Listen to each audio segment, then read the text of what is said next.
obstructiva, que es una enfermedad pulmonar obstructiva crónica, que es muy frecuente, prevenible y tratable, que se caracteriza por síntomas respiratorios persistentes y por la limitación del flujo de aire, ya que se debe a anomalías de las vías respiratorias y o alveolares, generalmente causadas por una exposición significativa a partículas o gases nocivos.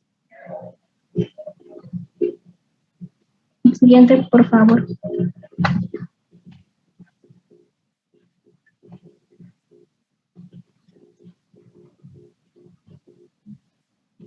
Acá. Ya.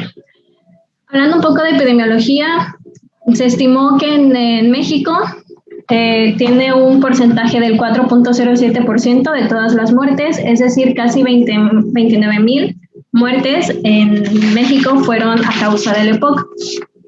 Actualmente es la tercera causa líder de muerte a nivel mundial, pero en la actualización ya la menciona que es la segunda causa de muerte.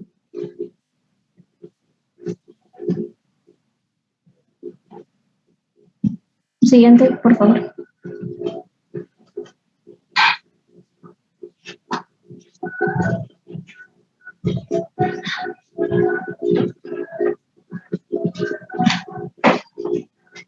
Bueno, los factores de riesgo causal pueden explicar el comportamiento y la carga de EPOC en el presente y predecirán el futuro.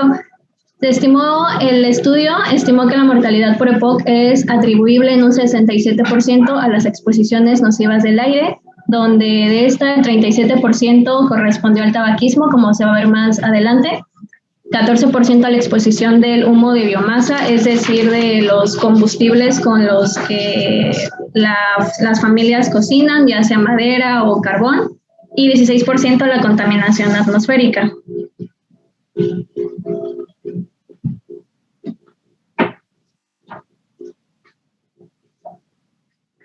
Hablando un poco de su etiología y fisiopatología, principalmente lo que la causa es el humo del cigarrillo.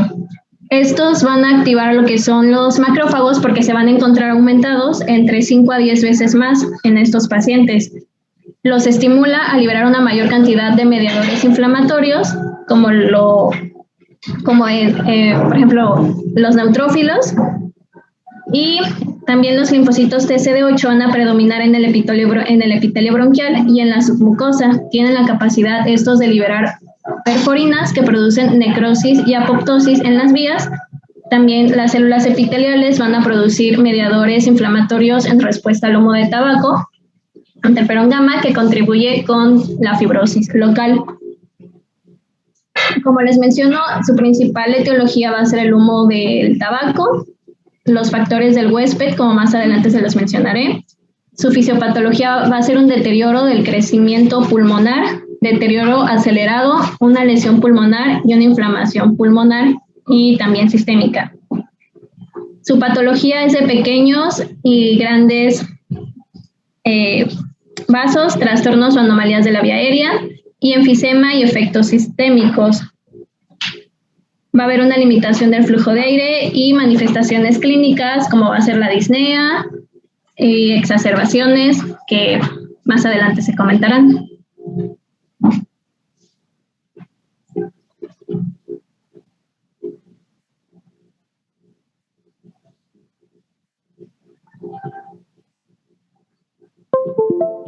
Los cambios que provoca la respuesta inflamatoria en la vía aérea es en los de grueso calibre y en los de pequeño calibre.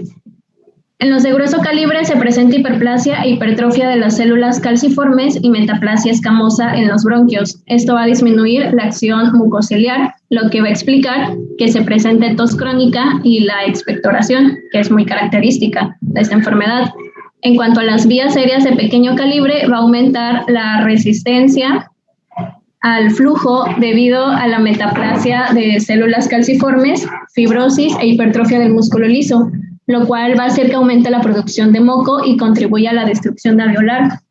Este último fenómeno en el parénquima pulmonar, que posteriormente nos va a conducir al enfisema, principalmente de tipo centroacinar. Siguiente, por favor.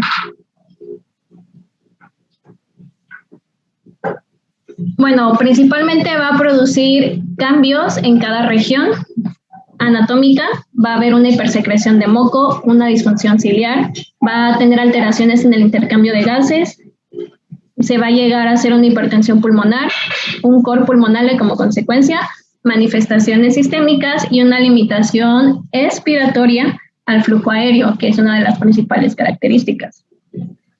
Siguiente, por favor. Los factores de riesgo son varios, principalmente el tabaquismo, la biomasa, que se dice que en el 90% de los hogares mexicanos se utilizan este tipo de combustible, como carbón vegetal o maderas. Entonces, se dice que las mujeres expuestas por más de 200 horas a este tipo de humo que están cocinando van a tener 75 veces más probabilidad de desarrollar EPOC. Los factores genéticos principalmente está dado por el déficit hereditario de la enzima alfa-1 antitripsina, que esta va a predisponer a una disfunción acelerada de lo que es la función pulmonar. Se ha encontrado que el 1% de los casos que han desarrollado EPOC tienen ese factor genético. La exposición ocupacional, pues aquellos trabajadores que estén expuestos a polvos, gases, metales o sustancias químicas, que trabajen en minas, en fábricas. Sí, bueno, la contaminación ambiental. Se dice que aquí todavía hay una pequeña controversia en si sí es factor o no, más sin embargo, la contaminación ambiental se ha visto que sí causa exacerbaciones en aquellos pacientes que ya presentan EPOC. La tuberculosis pulmonar, pues porque en cierto grado hay una obstrucción aérea y esta causa un riesgo de 2 a 4 veces más a desarrollar EPOC. Entre los otros factores tenemos... Sácale pasas, porfitas. Siguiente, por favor. Saca. Ok, infecciones. Principalmente mencionaba que una infección severa en la infancia podría haber disminuido la capacidad pulmonar. Factores genéticos, ya los mencioné, la edad y sexo, principalmente es a mayor edad y en el sexo masculino hay mayor riesgo de tener EPOC. Crecimiento y desarrollo pulmonar en cuanto a si nació prematuro o no, eso también puede afectar. Asma, hiperactividad bronquial y el nivel socioeconómico, pues principalmente porque un nivel socioeconómico bajo está pues relacionado a que la gente cocine con biomasas. Siguiente, por favor. Sí, hay una teoría que pues si está la supresión precoz de estos agentes, se pueden prever 2 escenarios. Que los signos de inflamación disminuyan durante los 3 primeros meses y lleguen a desaparecer a los 6 meses, o que una vez que ya esté establecida la enfermedad, aunque exista la supresión de estos agentes, pues ya no va a haber que se revierta. Siguiente, por favor. El principal riesgo totalmente va a ser el tabaquismo. El tabaquismo pasivo, la inhalación involuntaria de humo de tabaco procedente de otra persona fumadora, también se asocia con mayor riesgo de EPOC, no simplemente el fumador activo, sino también a las personas con las que está, les da el riesgo mayor a desarrollar EPOC. Siguiente, por favor. Bueno, aquí en la consulta nos va a ser muy indispensable y muy práctico sacar lo que es el índice tabáquico. El índice tabáquico se va a sacar cigarrillos que el paciente consuma diarios por los años que lleve fumando y lo vamos a dividir entre 20. Se dice que se debe sospechar de presencia de EPOC en una persona con un índice tabáquico igual o mayor a 10. Siguiente, por favor. Bueno, ya ahí en la presentación que les pasé se vienen algunas preguntas, algunos acertijos. Pásale, por favor. los indicadores claves para considerar un diagnóstico de POC va a ser principalmente disnea, que sea progresiva en el tiempo, que sea característicamente peor con el ejercicio y que sea persistente. Una tos crónica podría ser intermitente y podría ser no productiva, y que tenga sibilancias recurrentes. Una producción crónica de esputo. Cualquier patrón de producción crónica de esputo podría indicar EPOC. Infecciones recurrentes del tracto respiratorio inferior y antecedentes de factores de riesgo, como ya los mencioné. También antecedentes familiares de EPOC y o factores de la infancia, por ejemplo, bajo peso al nacer, o infecciones frecuentes en la infancia respiratorias. Al considerar la posibilidad de POC, nosotros vamos a tener que realizar una espirometría si alguno de estos indicadores está presente en una persona mayor de 40 años. No son diagnósticos por sí mismos, no simplemente porque el paciente tenga varios de esos, 1 o 2, ya vamos a diagnosticar EPOC. No, nosotros tenemos que realizar una espirometría para establecer el diagnóstico. Siguiente, por favor.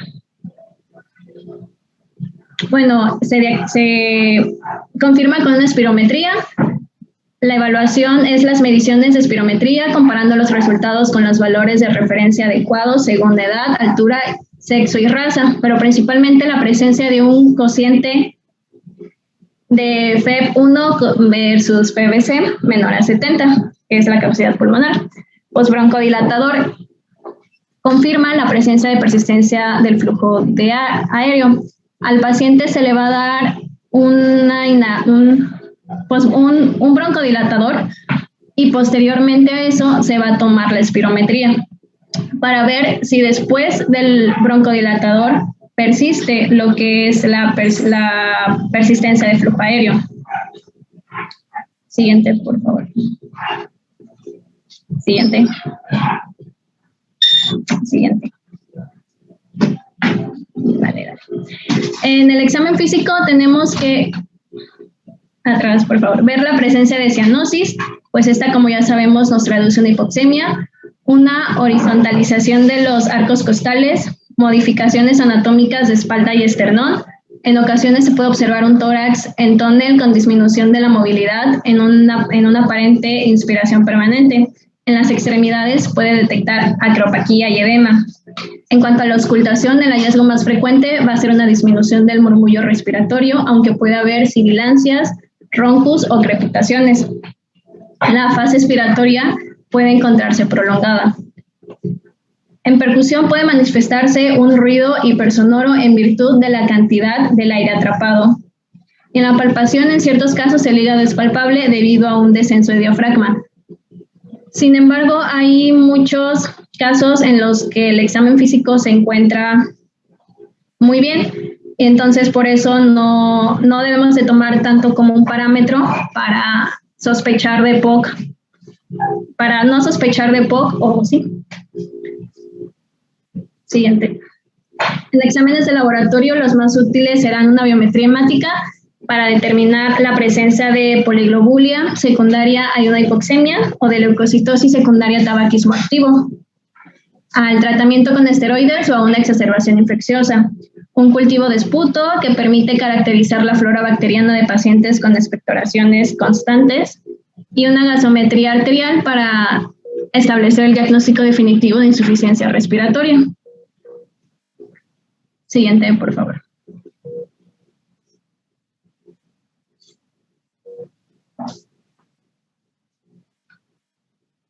Siguiente, porfa. Bueno, la clasificación y evaluación. La GOLD lo clasifica en 4, en GOLD 1, GOLD 2, GOLD 3 y GOLD 4, dependiendo al ver. Mayor o igual a 80, GOLD 1, GOLD 2 de 50 a 79, el 3 de 30 a 49 y un 4 ya menor a 30, que se traduce a leve, moderada, grave, muy grave. En cuanto a tratamiento, fines prácticos, lo clasifica en 4 grupos. El grupo A, se van a utilizar 2 escalas. La escala de disnea modificada de MRC, que evalúa la disnea. Se le va a preguntar al paciente si solo tiene falta de aire cuando hace ejercicio, si tiene falta de aire cuando se apresura en un nivel plano, si camina despacio, si camina más despacio que personas por la misma falta de aire y si se tiene que detener para respirar. Un grado 3, si se detiene para respirar después de caminar simplemente unos 100 metros. O un grado 4, si le falta demasiado el aire como para salir de la casa y se queda sin aire cuando se viste o se desviste. Vamos a tomar en cuenta esa escala y la escala CAT. ¿Me das otro, por favor? Igual se le van a hacer las preguntas al paciente y se va a ir evaluando, dependiendo. Entonces, tenemos a un grupo A, que es aquellos que no hayan tenido ninguna exacerbación o una exacerbación, pero que no haya conducido a la hospitalización y que haya tenido una puntuación de 0 a 1 en la escala de MRC o una puntuación del CAT menor a 10. Tenemos al grupo B, de igual manera sin exacerbaciones o con una sola, sin hospitalización, pero aquí ya con un MRC igual o mayor a 2 o un CAT igual o mayor a 10. Tenemos al grupo C, que ya haya tenido 2 o más hospitalizaciones, exacerbaciones, perdón, o una de esas que haya conducido a la hospitalización, una o más. Igual tomando en cuenta el MRC, el CAT y la D, lo mismo, tomando en cuenta el MRC mayor o igual a 2 y el CAT mayor o igual a 10. Esos son los 4 grupos en los que la clasifica la GOLD. Siguiente, por favor. Siguiente. Por su parte, el cuarto consenso mexicano en el 2012 propuso la siguiente clasificación que considera el grado de disnea de acuerdo con la tabla pasada, con el MRC y la frecuencia de exacerbaciones y la función pulmonar. Lo clasifica en leve, aquella que tenga una clasificación de 0 a 1 en MRC, que haya tenido una exacerbación o sin exacerbaciones, o el porcentaje mayor a 80, un moderado que haya tenido un MRC2 de 0 a 1 exacerbaciones y ya tiene un porcentaje de 80 a 50 del volumen total efectivo. Y grave, 3 en la escala de MRC, 2 o más exacerbaciones, ya aquí incluyendo una hospitalización en un 50 a 30%, muy grave, 4 o más en la escala de MRC, 2 o más exacerbaciones, ya aquí de 29 a 20, y extremadamente grave, tomando simplemente el porcentaje en un 20%. Lo divide en 3, riesgo bajo de deterioro, riesgo alto de deterioro y riesgo muy alto ya de exacerbaciones o de muerte.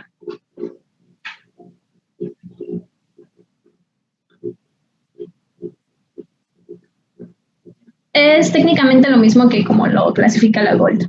Siguiente, por favor. En el diagnóstico diferencial es muy importante ya que principalmente lo vamos a diferir con el asma. El diagnóstico diferencial principal va a ser con asma. Las características sugeridas de un EPOC va a ser la aparición de mediana edad, síntomas que progresan lentamente o antecedentes de tabaquismo o exposición a otros tipos de humo. En cambio, al asma va a haber un inicio temprano en la vida. Estos síntomas van a variar ampliamente de un día a otro. Los síntomas empeoran por la noche. Ahorita los voy a tocar en la otra diapositiva. También otros diagnósticos diferenciales con los que tenemos que comparar es la insuficiencia cardíaca congestiva. Aquí nos vamos a apoyar de una radiografía de tórax que va a mostrar un corazón dilatado y un edema pulmonar. Las bronquiectasias, que una característica diferente va a ser grandes volúmenes de esputo purulento. Comúnmente se va a asociar a una infección bacteriana y una radiografía de tórax va a mostrarnos una dilatación bronquial o engrosamiento de la pared bronquial. Tuberculosis, a diferencia del EPOC, que es principalmente a mayor edad, mayor de 40 años, la tuberculosis pues es inicio en todas las edades. La radiografía de tórax nos va a mostrar infiltrado pulmonar y pues principalmente diferenciarlo con si en la localidad hay alta prevalencia. Bronquiolitis obliterante se presenta a una edad más temprana y se presenta en no fumadores, característica importante diferente a la del EPOC. y panbronquiolitis difusa, que se observa predominantemente en pacientes de ascendencia asiática, y la mayoría de los pacientes son hombres, igualmente no fumadores. Siguiente, por favor. Siguiente.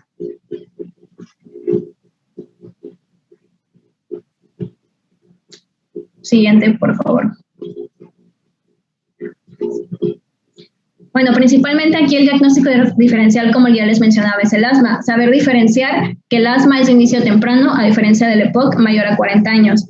Los síntomas pueden ser variantes día a día, ya sean matutinos o nocturnos, y el EPOC generalmente va a ser progresivo y lentamente. Va a haber intervalos de tiempo sin síntomas en lo que es el asma, a diferencia del EPOC, que son síntomas persistentes. En cuanto al asma, vamos a tener una exposición a alergenos, ya sea que nos dé una rinitis o un eczema, y el EPOC, el paciente va a estar en constante exposición a tabaco o al humo. Una historia familiar de asma, en el EPOC factores de riesgo, los ya antes mencionados. El asma, una disnea desencadenada principalmente por ejercicio, y el EPOC ya nos da una disnea de esfuerzo o incluso en reposo. El asma va a haber una limitación reversible del flujo aéreo, a diferencia del EPOC, que va a ser irreversible. En el asma, una hiperreactividad bronquial constante, y en el EPOC muy menos frecuente.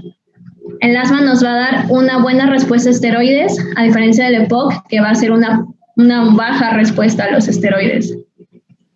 Siguiente, por favor. Siguiente.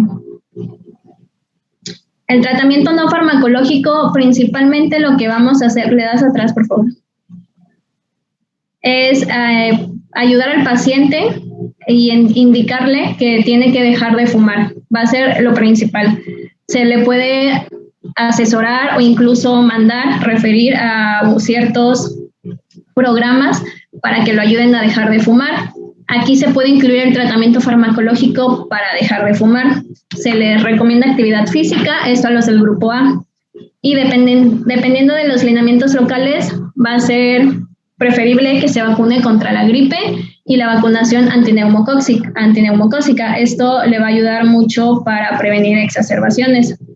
En los grupos de B, C y D, igual, principalmente va a ser dejar de fumar, y ya aquí ya va a hacer que lleve a cabo la rehabilitación pulmonar. Actividad física, igual las mismas vacunas. Siguiente, por favor. En cuanto a dejarle de fumar, va a haber un consejo breve, que es una actividad que dura de 3 a 5 minutos y va a consistir en 5 pasos. Vamos a averiguar si el paciente fuma, le vamos a aconsejar principalmente de folletos, información, lo más que le podamos brindar para que él decida dejar de fumar. Se va a apreciar el grado de adicción y de motivación para dejar de fumar. Aquí tenemos que evaluar al paciente qué tanto va a tener apego a lo que va a ser nuestras recomendaciones para el tabaco. Vamos a ayudarlo a diseñar un plan para dejar de fumar y se va a dar acompañamiento para reforzar y prevenir las recaídas con el tabaco. Siguiente, por favor. En cuanto al tratamiento inicial ya farmacológico, en los pacientes del grupo A, un broncodilatador de corta o larga duración. En los pacientes del grupo B, un broncodilatador de larga duración, ya sea un LABA, que es un betagonista de larga duración, o un LAMA, que es un anticolinérgico de larga duración. En los pacientes del grupo C, se les recomienda LAMAs, y en los pacientes del grupo D ya se recomienda una monoterapia, una terapia doble o hasta una terapia triple, ya agregando lo que es los corticoides, inhalados. Siguiente, por favor. Aquí hay unos posibles tratamientos farmacológicos en cuanto a, dependiendo a los grupos. En el grupo A se puede prescribir salbutamol, terbutalina o ipratropio. Siguiente, por favor.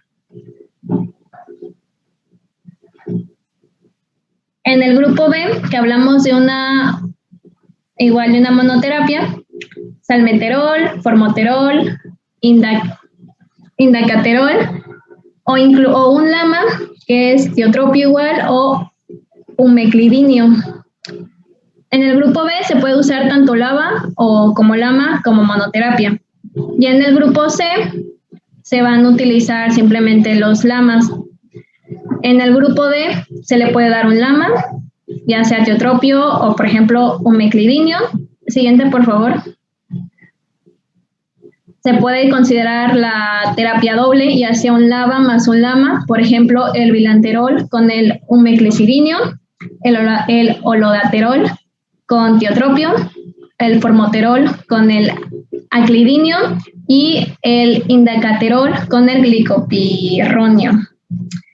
También se puede considerar, le das otra por favor, ya una terapia triple. Bueno, la terapia triple más adelante se las explico, y también se puede considerar LAVA más un corticoide, inhalado. Para dar un corticoide inhalado se debe considerar que el paciente tenga una eosinofilia mayor a 300 para que la respuesta sea mucho más favorable. Siguiente, por favor. También algunos fármacos, independientemente de los corticoides y los LAVAs y los LAMAs, se puede dar inhibidores de la fosfodiesterasa, como el roflumilast, que estos van a tener una función antiinflamatoria, y pues este se administra solo una vez al día, pero actualmente está indicado solo en pacientes que tengan EPOC grave o muy grave. Los mucolíticos, que son fármacos que reducen la viscosidad del moco, como se puede indicar ambroxol, promexina o acetilcisteína. Su efecto en EPOC se observa después de 3 a 6 meses, por lo que su uso aún es un poco controversial. Los inmunoestimulantes orales van a representar un grupo heterogéneo de medicamentos que contienen antígenos bacterianos, los cuales estimulan el componente inespecífico de la respuesta inmune, y el que más usado y estudiado hasta el momento es el OM85BV, que está constituido por antígenos de 8 especies de bacterias, pero hasta el momento no existen estudios que lleguen a comprobar su utilidad. Antidepresivos ansiolíticos como las benzodiazepinas, principalmente porque la ansiedad y la depresión se asocian con el desarrollo de las exacerbaciones frecuentes de los pacientes y por ende las readmisiones hospitalarias y el deterioro de la calidad de vida. Puede tratarse mediante terapia también cognitivo-conductual, ya refiriendo al paciente, o empleando antidepresivos, lo que es preferentemente inhibidor de la recaptura de serotonina. Las benzodiazepinas se deben usar durante corto tiempo, durante la agudización de los síntomas de la ansiedad. Bueno, una vez que ya se le da el tratamiento inicial, se le va a dar un seguimiento. Si el paciente regresa y ves tú que el tratamiento inicial es apropiado, que el paciente no ha tenido ninguna exacerbación y que te dice, sí, doctor, los síntomas ya mejoraron, lo vas a mantener. Pero si el paciente te refiere que no, que todavía siente disnea o que ha tenido alguna exacerbación, vas a considerar el rasgo tratable predominante. Si el paciente te dice que es disnea o exacerbación, vas a colocar el paciente en la casilla correspondiente al tratamiento actual y vas a seguir las indicaciones. Entonces, si el paciente tiene disnea y lo tienes con un LAVA o LAMA, se lo vuelves a indicar y esperas respuesta. Si no funciona la monoterapia, te vas a una terapia doble, dando un LAVA más un LAMA. Y si ya de tiro no funciona, vas a tener que considerar cambiar de dispositivo inhalador o de moléculas, principalmente cambiar de fármaco simplemente. Y vas a investigar y tratar otras causas de la posible disnea. Sí, principalmente lo que llega a decirnos el paciente que presenta alguna exacerbación, lo vas a tener con LAVA o LAMA, que es como que la primera pauta. Vamos a cambiar a una terapia doble, ya sea LAVA más LAMA. Vamos a considerar la eosinofilia. Si tenemos un recuento de eosinófilos menor a 100, vamos a pasar a la terapia con roflumilast. Y si tenemos una eosinofilia igual o mayor a 100, ya pasamos a una terapia triple. un LABA más un LAMA más un corticoide inhalado. Por ejemplo, sería formoterol más beclometasona más glicopirronio. En exfumadores podemos dar acitromicina en dado caso de que las exacerbaciones continúen. Y en los no exfumadores, principalmente también en otro grupo, como ya les mencioné, el roflumilast. Siguiente, por favor. Hablando de las exacerbaciones, las exacerbaciones es un deterioro agudo en sintomatología que obliga a un cambio terapéutico. El paciente nos va a referir que según la clasificación de Antonisen, el paciente nos refiere un aumento de la disnea, un aumento en el volumen de la expectoración, un aumento en la purulencia de esta y principalmente o cualquier combinación de las anteriores con aumento de la tos. Cuando el paciente nos indique esto, estamos ante una exacerbación del EPOC. Siguiente, por favor. Aquellos pacientes que están en riesgo de recaída son aquellos que tengan más de 2 exacerbaciones al año, que tengan expectoración purulenta habitual, que tengan una exacerbación reciente, ya sea en los últimos 3 meses, que sean de edad avanzada, que no puedan valerse por sí mismos, que tengan presencia de comorbilidades, uso frecuente o crónico de esteroides, como hay varios pacientes, que ya sea un EPOC de larga duración, un porcentaje del BEF menor a 35% y aquellos pacientes que presenten desnutrición. Siguiente, por favor. Hablando de su etiología de las exacerbaciones, estas pueden ser de causa infecciosa o no infecciosa. En cuanto a las infecciosas, la mayor de la causa va a ser bacteriana, del 40 a 50%, ya sea por Haemophilus influenzae, por Streptococcus pneumoniae o por Moraxella catarrhalis. De origen viral, del 30 al 40%, por influenza tipo A, por un virus para influenza o un adenovirus. Y entre otros tenemos la Chlamydophila pneumoniae o al Mycoplasma pneumoniae. Y de las exacerbaciones, solamente un 20% tienen etiología no infecciosa. Como ya lo habíamos mencionado, la contaminación ambiental, exposición a cambios climáticos, ya sea de calor a un frío o viceversa, y a una mala adherencia al tratamiento por parte de nuestro paciente. El manejo de las exacerbaciones se va igual a dividir en qué tipo de exacerbaciones. Si es una exacerbación leve, consiste en aumentar la dosis de los broncodilatadores ya prescritos, de acción corta, habituales, y no es necesario el uso de antibióticos o esteroides sistémicos. En las exacerbaciones leves va a existir un aumento de la sintomatología, habitualmente de la tos y de la expectoración. La disnea suele ser mínima y que no impide las actividades cotidianas y no interrumpe el sueño nocturno. Entonces se va a tratar con un tratamiento ambulatorio, aumentar la dosis de los broncodilatadores de acción corta y se reevalúa de 24 a 72 horas. Si tenemos una respuesta favorable, se continúa el tratamiento para EPOC leve por una semana o indicar tratamiento para EPOC estable. Para una exacerbación, de EPOC leve, se continúa el tratamiento o ya para la EPOC estable. Y si aún así el paciente no mejora, ya se considera una progresión de una exacerbación de EPOC moderada y ya se va a ajustar el tratamiento. Aquí ya vamos a empezar a valorar antibiótico o esteroide inhalado o por vía oral. Siguiente, por favor. Las exacerbaciones moderadas se va a tratar que en este nivel ya es necesario el tratamiento con esteroides sistémicos y oxígeno suplementario para mantener la saturación de oxígeno por arriba del 90%. En esa exacerbación la disnea ya aumenta, pero sin acompañarse del uso de los músculos accesorios ni de cianosis presente. Las comorbilidades, en caso de que estas existan en el paciente, van a estar aún compensadas. Y aunque existe un deterioro moderado en el intercambio de gases, la presión parcial de dióxido de carbono no va a aumentar. Entonces, la exacerbación moderada se va a tratar con los broncodilatadores salbutamol y o hipatropio, inhalador de dosis media, Respimat, con nebulizaciones, oxigenoterapia, esteroides sistémicos por vía oral y valoramos antibióticos por vía oral. Si hay una mejoría, se va a dar una continuidad terapéutica ambulatoria, pero si no hay mejoría, ya se considera una exacerbación grave, se considera una hospitalización y pues principalmente ya aquí pasamos a lo que es salbutamol, hipatropio, Respimat, nebulizaciones, esteroides, dependiendo ya el siguiente. ¿Ya pasas?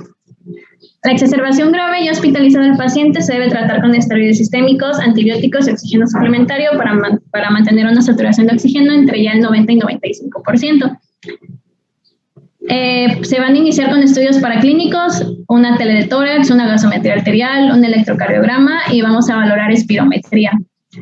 En cuanto a fármacos, salbutamol, hipatropio, nebulizaciones, oxigenoterapia, esteroides sistémicos y ya vamos a empezar a valorar antibiótico.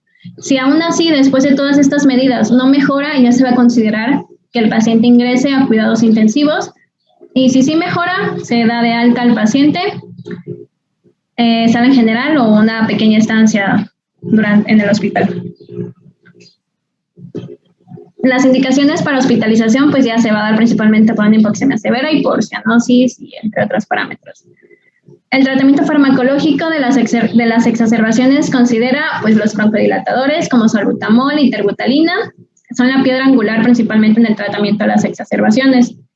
Los esteroides, que van a incrementar el BEF, que es lo que estamos buscando, van a mejorar la hipoxemia, aumentan el intervalo libre de exacerbaciones. Y bueno, los antibióticos se instaura empíricamente con base en el comportamiento epidemiológico bacteriano. Su uso temprano en pacientes hospitalizados por exacerbación de POC nos va a permitir disminuir fallas en el tratamiento y reducir la posibilidad de ventilación mecánica, de readmisiones y de muerte de nuestro paciente. Siguiente. Las dosis recomendadas de los broncodilatadores, aquí se las dejo, les pongo de salbutamol, hipatropio y principalmente una terapia doble de salbutamol más hipatropio. Siguiente. En cuanto a los antibióticos, no. Bueno, sí. En cuanto a los antibióticos, principalmente pues, nosotros lo tenemos que evaluar. Si no ha recibido antibiótico en las últimas 6 semanas, amoxicilina. Si ha recibido si tiene menos de 4 exacerbaciones al año, doxiciclina, y pues ya valorar nosotros. Igual los esteroides, prednisona, deflazacor, metilprednisolona o hidrocortisona. Siguiente, por favor. Oxigenoterapia y apoyo ventilatorio en época estable. Se prescribe oxigenoterapia y en aquellos que tengan una presión de oxígeno mayor a 55 pero menor a 60 miligramos de mercurio con insuficiencia cardíaca izquierda o poliglobia. Volver a revisar en 60 a 90 días para evaluar si el oxígeno prescrito está indicado